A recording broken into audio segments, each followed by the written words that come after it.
Hello, I'm Coercer, and we will be watching the second game between B8factor and BBI, the April Fool. Now the first game was played on the Boneyard. The second game will be played on Turing Crater.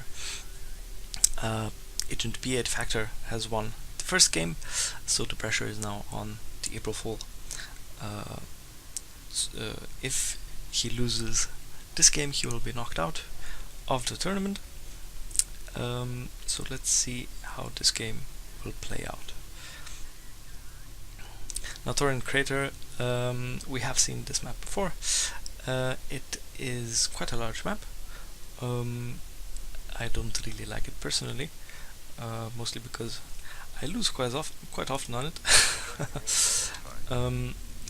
Now, usually what playing on this map means is that any kind of railgun heavy compositions are a bit hampered by all of these side blockers all around the map, as well as these height differences where you can, for example, hide units in these valleys, and they're kind of safe from long-range railgun attacks. Of course, the exception to this are these large open areas around the edges of the map. So down in the south we have the April Fool, BBI the April Fool, and up into the north we have Agent B8factor, not BB8, Agent B8factor, once again playing as the Kharak. That'll be interesting to see how the players will play this game. It seems that B8factor is once again going for some blast drone harass. Now in the last game that was quite effective, as two blast drones basically annihilated the April Fool's salvager line. The April Fool is using his probe to scout out what's going on.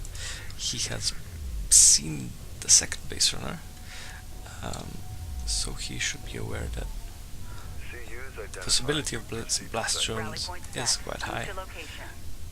And as you can see, there are now 3 blast drones out and about. B8factor is preparing to move in, as it seems. Yes, and there we go. Let's see if the April Fool will spot this in time and split up his salvagers. No, there. Ooh. But hopefully the second blast drone won't take out all of them. Oh, there we go. 4 salvagers taken out. That could have been better for BBI the April Fool. Now, usually what you need to do if you see the blast drones coming in soon enough is just split up the salvagers as much as you can. Since the Kharak player pretty much needs 2 good hits with blast drones to take out his salvager's health. So if you can make sure that one blast just gets a group and the other blast gets another group, or just one salvager, you'll be much better off. Now it seems that BBI the April Fool was quite quick in replenishing the salvagers. He is at full capacity on his main. However, Agent B8factor is long hauling from his second bulkhead, and he is in the process of capturing 2 artifacts.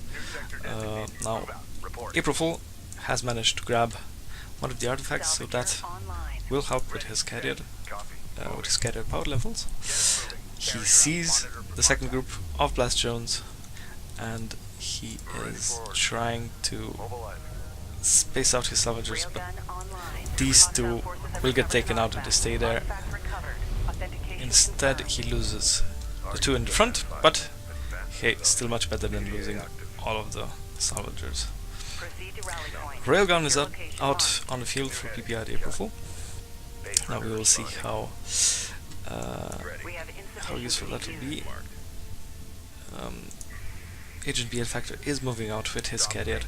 So if BBI April can position his railguns on some of the dunes or somewhere a bit harder to reach, he might be able to get some damage in on the Knaff carrier. Another pair of blast drones are moving in. Hopefully they won't deal as much damage as last time. Oh no, that railgun. Ooh, the railgun goes down to the blast drones. And B8factor is now 2 artifacts, has captured now 2 artifacts to the one of the April Fool. This should be interesting now. If BBI knows what he's doing, he's going to move as close to the Knaff carrier as possible, so that Agent B8factor won't be able to launch missiles directly at the coalition carrier. The Knaff missile system has a bit of a minimum range at which they must be launched. So as long as the April Fool stays close to the Knaff carrier, the Knaff's damage output should be much lower. Now, of course, now the Knaff missiles are coming out, dealing damage to the coalition carrier. As you can see, those hurt quite a bit. But the 2 railguns from BBI April Fool are dealing damage both to the base runners and to the carrier. And this actually isn't looking that bad for BBI April Fool. If he gets close enough again, he should be safe from the missile barrages. He just needs to make sure that railguns don't die. He has lost 1, but there's 1 still on the field. Oof, that hurt. Let's just see if BBI April Fool will be able to maneuver close enough and not get out juked by the Knaff carrier. This is actually quite close. Ooh, 3 missile hits on the coalition carrier. This is looking quite bad for the April Fool, but B8factor's carrier is also quite low. So this all basically depends on if this railgun keeps hitting the Knaff carrier. The April Fool has really good chance of taking it out before he dies, and there we go. That was very close there. If the April Fool would not have been paying attention, and if he would have let the Knaff outmaneuver him, he would have lost this engagement. But well, this was quite surprising.